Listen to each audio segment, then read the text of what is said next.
tight ends, fullbacks, and running backs, they come to support based on how poor the protection is, if you're running play action, whatever. So Smythe is our number one tight end, okay? Gesicki was in there all the time, and we know he can't really block. He's not really a tight end. So Smythe's going to be with us, and he's our number one guy. He was tied for first in the league with 10 pressures. So he let up the most pressures, aside from one other guy in the entire league at the tight end position, and we brought tons of ancillary blockers. Now, he had 99 reps at pass blocking, and he's not good at it.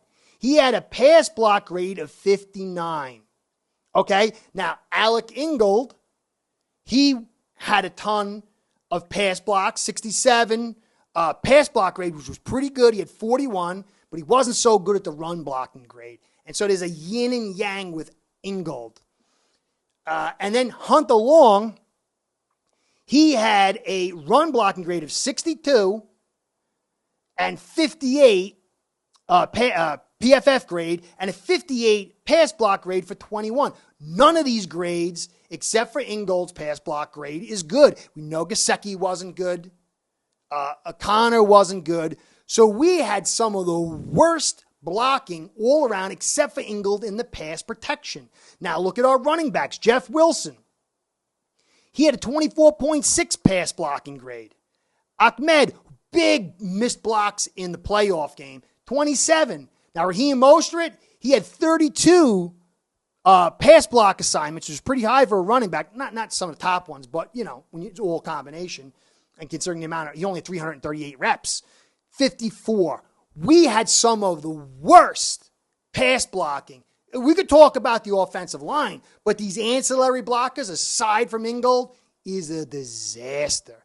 And it's not all them so much. Again, it's the predictability. It's the philosophy that allows defenses to key in on what Miami's doing before they even call the play. And that gives a huge edge. Now, I'm going to touch on a little thing here.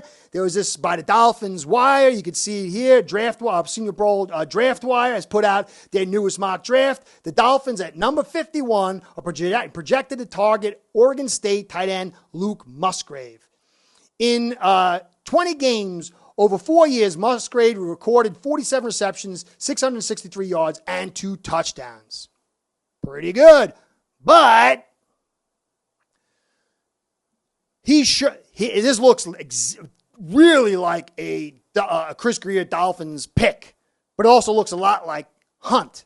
He's shown all-around combination of size, athleticism, and that everyone's looking for a tight end. The only worry is how little we got to see of it. Musgrave really didn't blossom into the feature role until last season. Then it got cut short only 2 games due to an undisclosed injury. His run blocking grade, 54.3.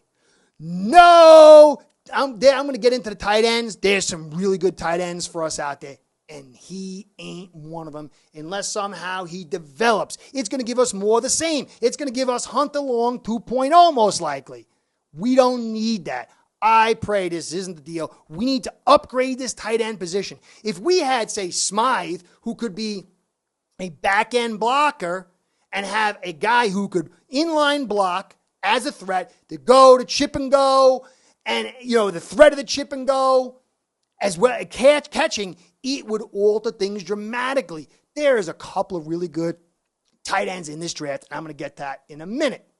Start building your own online sports book today by getting signed up with aceperhead.com service that'll allow you to book action on sports from all around the world.